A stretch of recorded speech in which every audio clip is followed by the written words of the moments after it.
Chào mừng các bạn đã quay trở lại channel của mình Làm Đẹp Khoa Học. Ở video trước, phần đầu tiên của chuỗi series bệnh béo phì, cách phòng và chữa trị, video về vì sao lại béo phì. Còn chủ đề hôm nay sẽ là phần 2 của điều trị bệnh béo phì. Để theo một chế độ ăn kiêng thì không phải là điều khó, mà điều quan trọng là sau đó thì phải giữ để không bị lên cân trở lại.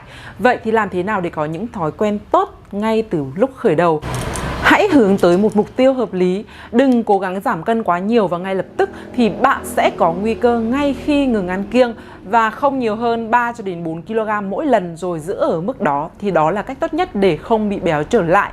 Và nếu như bạn định giảm hơn 5 kg thì hãy hỏi ý kiến của chuyên gia y tế, đừng quá sốt ruột. Và cũng như vậy thì các bạn không nên để cơ thể mình giảm cân quá nhanh, càng giảm cân nhanh thì càng dễ béo nhanh trở lại, và nên hài lòng với mục tiêu 1 kg mỗi tuần là tối đa.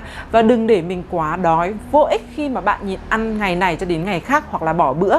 Và chính kiểu hạn chế calo quá mạnh này thì lại chính là nguyên nhân dẫn đến thất bại. Trước tiên thì bạn sẽ có nguy cơ suy sụp rất là nhanh, và hơn nữa nếu như bạn bỏ đói cơ thể thì khi bắt đầu bạn ăn trở lại thì cơ thể sẽ tích trữ nhiều hơn để chống lại những lần bị nhịn đói tiếp theo. Ngoài ra thì hoạt động luyện tập thể chất là điều không thể thiếu để giữ được cơ thể mạnh mai. Và rất là nhiều nghiên cứu đã chứng minh rằng những người hoạt động nhiều sau khi ăn kiêng thì sẽ có ít nguy cơ bị lên cân trở lại. Và lý tưởng nhất là giữ những thói quen tốt ngay sau khi kết thúc đợt ăn kiêng. Và các bạn nên ăn nhiều trái cây và rau xanh. Nên ăn nhiều rau xanh và trái cây. Đó là những loại thực phẩm có hàm lượng calo rất là thấp, và có nghĩa là chúng sẽ làm đầy dạ dày của bạn mà không mang lại nhiều năng lượng. Và hơn nữa thì chúng lại rất là tốt cho sức khỏe, và chúng ta nên làm phong phú các bữa ăn. Đừng nên xóa bỏ hoàn toàn đường hay là mỡ hoặc là một nhóm thực phẩm nào đó trong bữa ăn của bạn. Bạn sẽ có nguy cơ lên cân trở lại ngay khi ăn thức uống bình thường. Và thời kỳ ăn kiêng thì dù sao cũng phải đảm bảo rằng cho bạn một năng lượng thực phẩm cân bằng.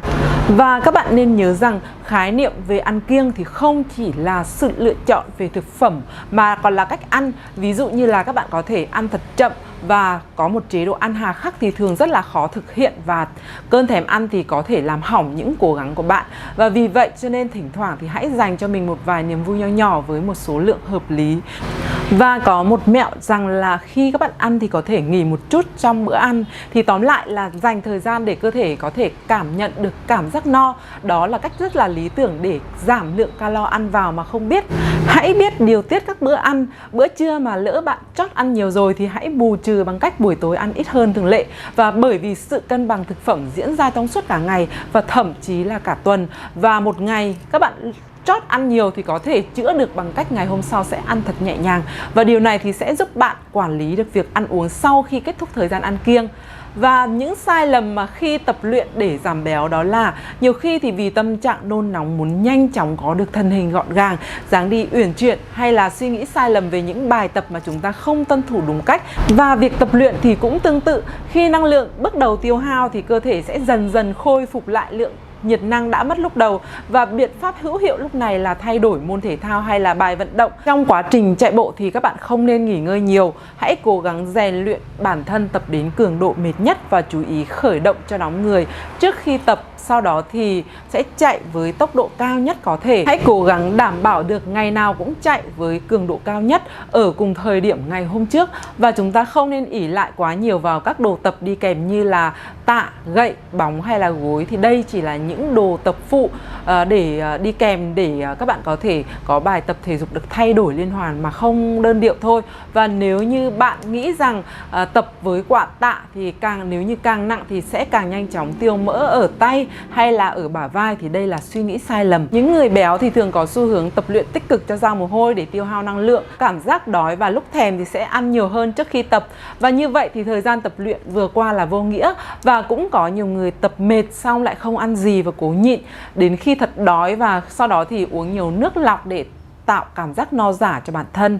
Và như vậy thì lại càng không có lợi cho cơ thể, và đặc biệt là bộ phận dạ dày. Và cơ quan này hàng ngày phải làm việc tích cực để có thể nuôi cơ thể. Thì không nên luyện tập cả buổi chiều trong tình trạng cơ thể mất nước hay là đói mệt quá. Và trong thời gian nghỉ ngơi thì thay đổi bài tập mới, hoặc là chuyển từ cường độ cao xuống cường độ thấp thì bạn vẫn có thể ăn nhẹ hay là uống thứ gì đó không đường, không béo. Và cách này thì giúp hỗ trợ cho các bài tập tiếp theo. Có kiên trì tập luyện và tuân thủ chế độ ăn kiêng trong một thời gian dài thì mới giảm được cân một cách hiệu quả và an toàn. Và lượng mỡ tích lũy càng dày thì thời gian diệt càng lâu và chỉ nên giảm tối đa 0,5 kg cho đến 1 kg mỗi tuần. Bạn đừng nên nản chí vì đối với sức khỏe của mình thì mọi cố gắng không bao giờ là quá muộn. Và những lý do khiến cho bạn tăng cân. Lý do khiến bạn tăng cân có thể là chủ quan trong chế độ ăn uống. Nếu như mỗi ngày bạn chỉ cần dư ra một ít calo thôi thì liên tục trong vòng 1 đến 2 tuần thì bạn sẽ có thể lên 0,5 kg. Và béo phì là một quá trình tích lũy mỡ dần dần theo nhiều tháng, nhiều năm, chứ không phải là một sớm một chiều mà béo ngay lên được. Chúng ta thường có thói quen nhịn quá đành làm một bữa thịnh soạn vì suy nghĩ rằng là buổi sáng buổi trưa ăn qua loa rồi thì tối về sẽ ăn bù, và hậu quả là bạn sẽ tăng cân chứ không thể giảm trọng lượng. Và vì vậy cho nên bạn cứ ăn lai dai suốt cả ngày, đừng để đói quá, nhưng phải chọn được món ăn nào ăn no mà không nhiều năng lượng. Việc tập thể dục tuần 3 buổi thì thường chỉ làm cho bạn cảm thấy khỏe hơn, đói hơn và ăn ngon hơn, chứ khó để giảm cân.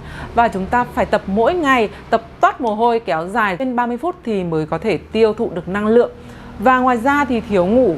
Việc thiếu ngủ không chỉ gây nên những ảnh hưởng rất là xấu đến sức khỏe của chính bạn mà còn chính là thủ phạm hàng đầu khiến bạn bị tăng cân. Bởi lẽ khi thiếu ngủ thì cơ thể bạn sẽ rơi vào trạng thái mệt mỏi, căng thẳng và các cơ quan sẽ không đảm trách được chức năng vốn có của cơ thể, khiến cho lượng calo không thể tiêu hao, năng lượng mỡ tích tụ. Và hơn thế nữa thì nhiều người thật sự sai lầm khi cho rằng nếu như không ngủ được thì nên dậy và ăn gì đó thì sẽ giúp bạn dễ dàng đi vào giấc ngủ hơn. Nhưng đồng nghĩa với việc đó thì bạn cũng dễ dàng tăng cân. Và chính vì thế cho nên nếu như không muốn lên cân bất thường thì nên ngủ đủ giấc và duy trì một giấc ngủ đạt chất lượng ngủ sâu và ngủ ngon.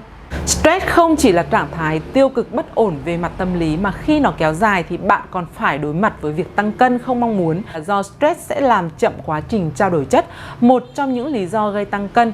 Và một nghiên cứu do Trung tâm Dinh dưỡng Sức khỏe Con người tiến hành đã cho kết quả rằng những người rơi vào trạng thái tâm lý bất ổn sẽ thường có xu hướng thích ăn những loại thực phẩm có chứa hàm lượng lớn carbon hydrate, và những thực phẩm chứa nhiều carbon hydrate cũng là một trong số những kẻ thù gây nên chứng béo phì. Và ít ai có thể nghĩ rằng việc dùng thuốc lại có thể khiến cho cơ thể tăng cân không kiểm soát, nhưng đó lại là thực tế. Và đặc biệt một số loại thuốc điển hình dùng để điều trị các căn bệnh như là suy nhược, tai biến, tăng huyết áp, đau đầu, tiểu đường. Các chuyên gia nghiên cứu cũng đã khuyến cáo rằng các loại thuốc có tác động đến việc tăng cân ít nhiều khác nhau. Tuy nhiên thì một điều chắc chắn rằng chúng sẽ khiến bạn tăng kích thích vị giác, và kết quả là bạn sẽ ăn nhiều hơn, tăng lượng mỡ và lượng insulin trong cơ thể. Và với các thuốc đặc trị, thuốc có thể gây tăng cân, nhưng thay vì ngừng uống thuốc thì hãy áp dụng các chế độ ăn uống hợp lý và luyện tập thường xuyên để lấy lại form chuẩn của cơ thể. Và trong trường hợp bạn quá lo lắng về vấn đề tăng cân thì bạn có thể nói với bác sĩ để đổi loại thuốc khác. Nhưng hãy nhớ rằng hỏi ý kiến bác sĩ chứ không được tự ý thay đổi. Và giai đoạn tiền mãn kinh thì giai đoạn này là một giai đoạn bước chuyển lớn trong cuộc đời của các chị em. Và vào thời kỳ này thì phụ nữ thường gặp phải những rắc rối về mặt sức khỏe. Mãn kinh sẽ đồng nghĩa với việc sụt giảm hàm lượng hormone estrogen, gây nên chứng bệnh loãng xương và tích tụ mỡ. Và phụ nữ trong độ tuổi mãn kinh thì thường có nguy cơ cao béo phì, và nhất là dư thừa lượng mỡ ở vùng bụng.